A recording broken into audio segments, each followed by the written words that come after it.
أخطر فكرة ممكن تسيطر على عقل الإنسان هي إن محدش هيقدر يساعدني ومحدش فهمني.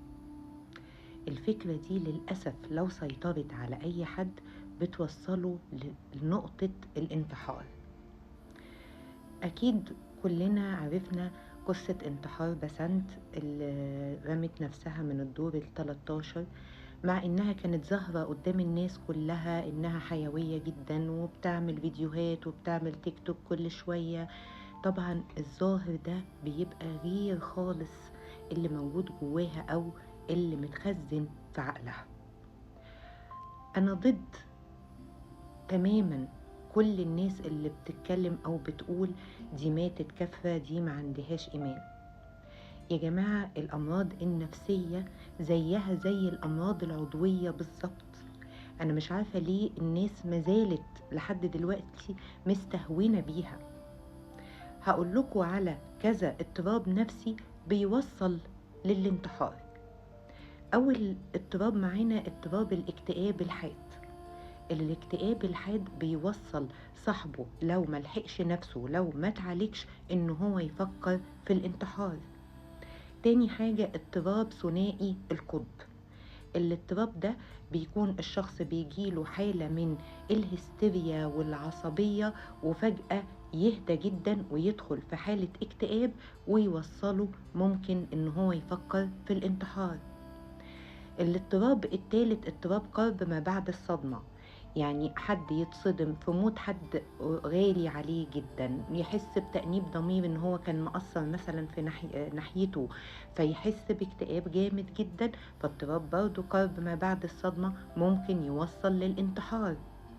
الاضطراب اللي بعد كده اضطراب الهلع، اللي هو الخوف المرضي اللي بيحصل فجأة من غير سبب، ممكن صاحبه يوصل للانتحار. الاضطراب اللي بعديهم اضطراب الشخصية الحدية. اضطراب الشخصية الحدية ده الشخص فيه بيكون متقلب المزاج جدا جدا جدا، مشاعره متلخبطة جدا كل شوية، بيخاف من الفقد قوي. يعني لما يرتبط بشخص بيبقى مرتبط بيه جدا لدرجة الخوف المرضي لحسن الشخص ده يبعد عنه. فطبيعي اللي بيعاني من اضطراب الشخصية الحدية لو مرتبط بشخص والشخص ده بعد عنه سهل جدا ان هو يفكر في الانتحار. الاضطراب اللي ممكن يوصل للانتحار اضطرابات الادمان، زي اضطرابات الكحول واضطرابات المواد المخدرة، بتوصل صاحبها لفكرة الانتحار. يعني معنى كده ان مش كل المنتحرين أسوية، لا، ممكن يكونوا فعلا بيعانوا من اضطرابات نفسية خطيرة جدا. أخطر تاني فكرة بتسيطر على الإنسان لما يكون حاطط في دماغه إن مفيش حد هيقدر يساعده وإن مفيش حد في الدنيا حواليه فهمه، فساعتها بيوصل لمرحلة اليأس ويفكر في الانتحار. طيب علشان ما نوصلش لده لازم يبقى فيه شوية وعي.